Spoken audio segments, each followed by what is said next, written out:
Okay, so let's be honest. It feels like there's a lot of competition for the things that many of us are aspiring to right now, like well-paid job opportunities or brand partnerships, aligned business clients, public speaking opportunities. Like the list could go on. And to an extent, that is true. Because of education and access to tools and technology, there's more competent people in every single room.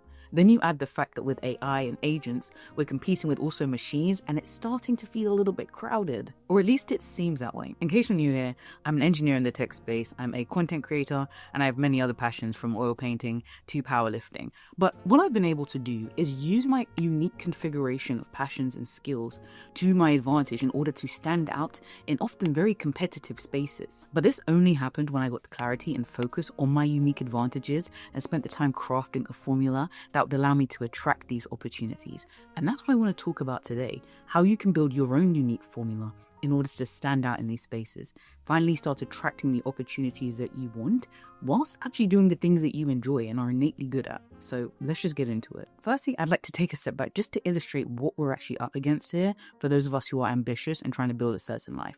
Once upon a time, it was enough to be very good at one thing, right? Have one skill and, execute that skill to a very high level. And mastery is still important. However, it's not enough anymore to stand out in the crowd, especially because some of those things we spoke about, the fact that people have access to free stuff like on YouTube that they can learn a skill like coding, like content creation, and start executing on that. So it's not enough to just be good at one thing anymore. You need more than that. Otherwise, the likelihood that you can be replaced is relatively high. This is why it's the dawn of the multi-passionate person. This is why it is the time for those of us who have been told for years that, pursuing multiple passions and skills was a distraction, right? That we were just, inhibiting our ability to get further in life. We were wasting time. We were unfocused.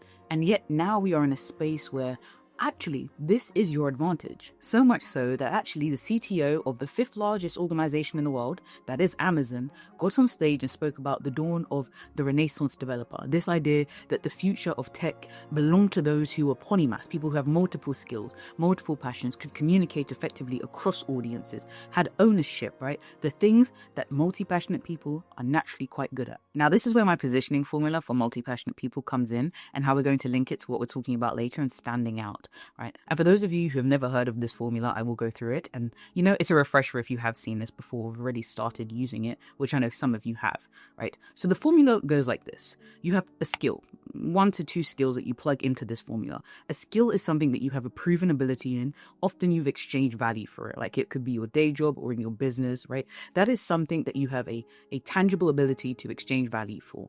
The next thing is a passion, or 1 to 2 passions. So these are things that you have a deep interest in, a desire probably to go deeper into, but you may not have acquired the skills associated with this passion to that same level, right, as the ones that you've already listed in this.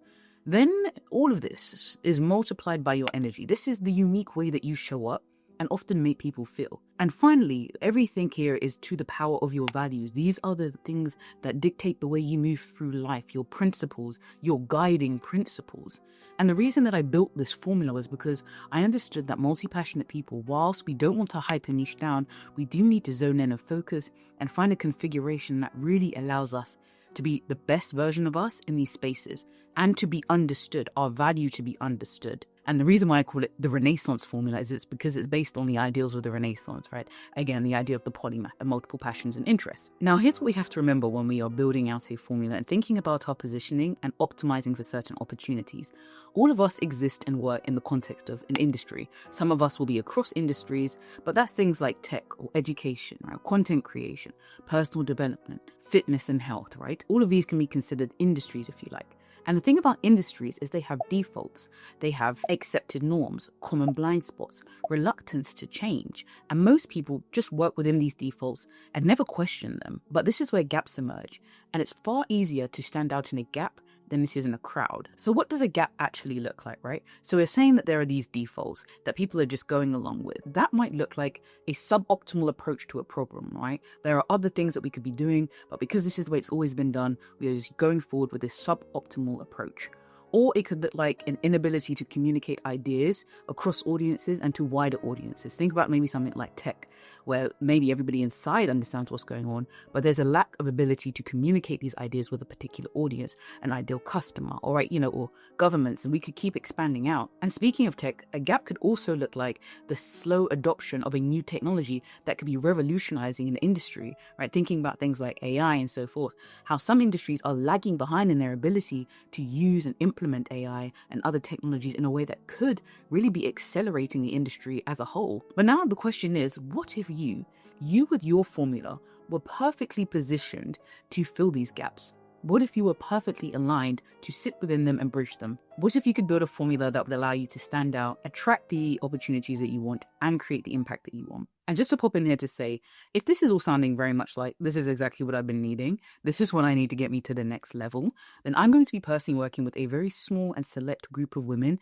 in order to build their personal brand and their positioning so they can attract these sorts of opportunities that we've been speaking about whilst creating the impact they want and not hyper niching, right? Leveraging their multiple passions and skills in the best way possible. So if that sounds like you, then just comment passion under this video and I will send you the information for the next steps. But let's just get back to the video. Now you may be sitting there thinking, Adama, this sounds lovely in practice, but you're going to need to ground this in some examples for us. Like, give us something tangible to work with. I'm glad you said that because I'm going to show how I've been able to do this with both my formula and the industries I exist in.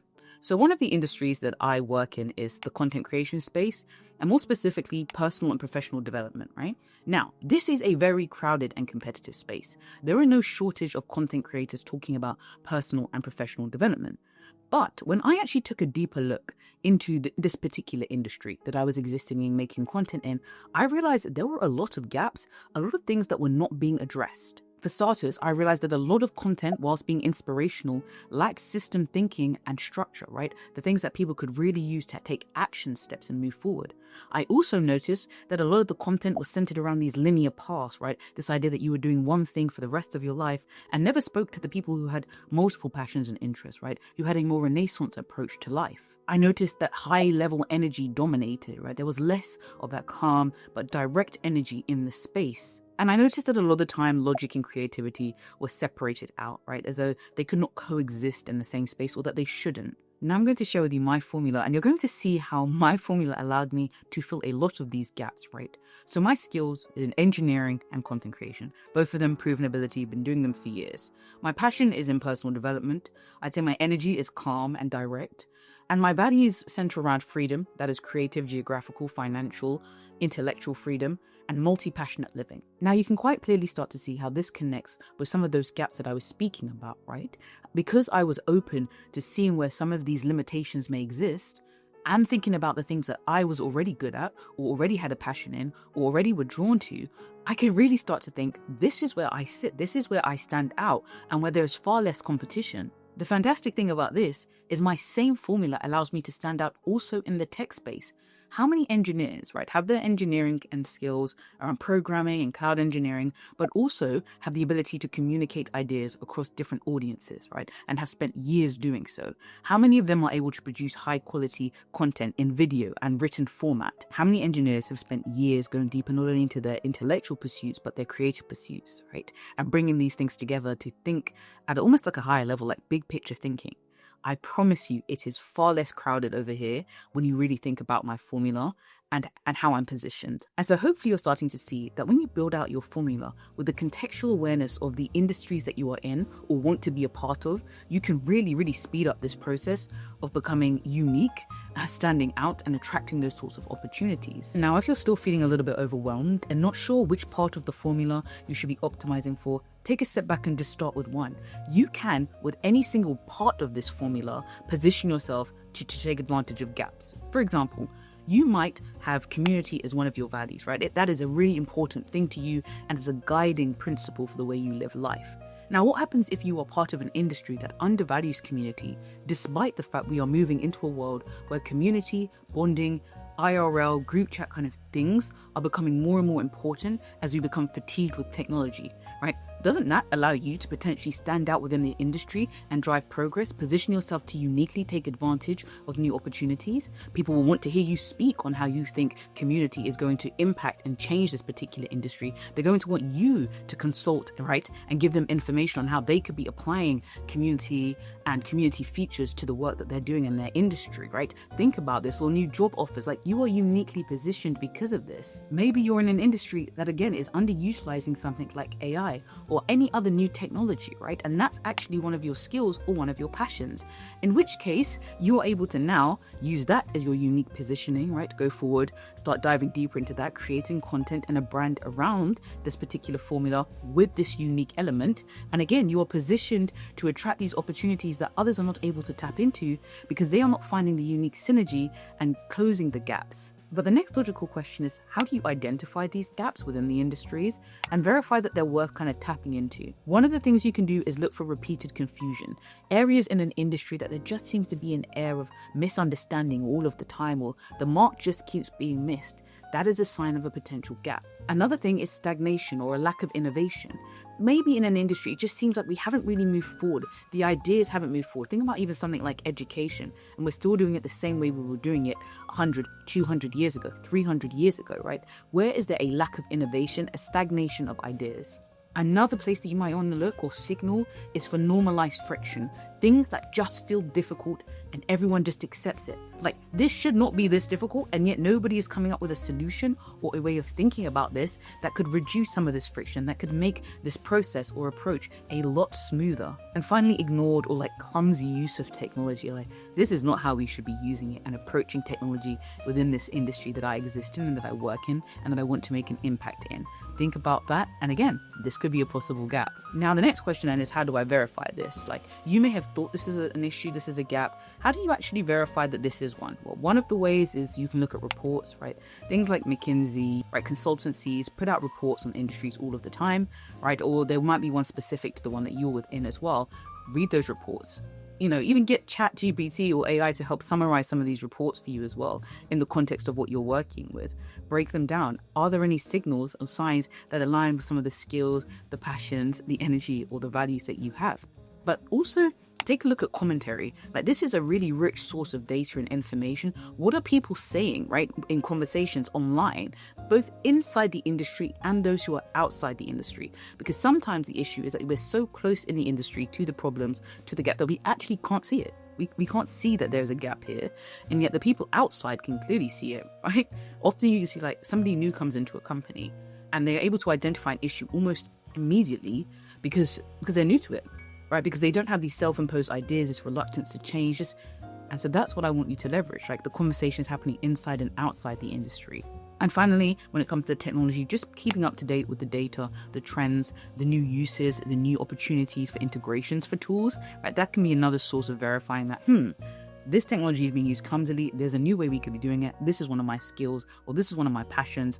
I would like to go forward and create a positioning or craft a formula that has synergy with this, that helps address that problem. Now, before I wrap up, I want to say, I am not suggesting that you only use industry gaps, right, in order to build this positioning formula, your Renaissance formula. That's not what I'm saying. But if you do want opportunities that align with financial gain, or the professional ones we're speaking about, clients, being able to publicly speak, all of that sort of stuff, then you do need to be contextually aware of where you're working, right? And what the gaps are. And that's why it can be really useful. However, it is still linked to the things you enjoy. Remember, passion is a part of that formula, right? Values, unique energy.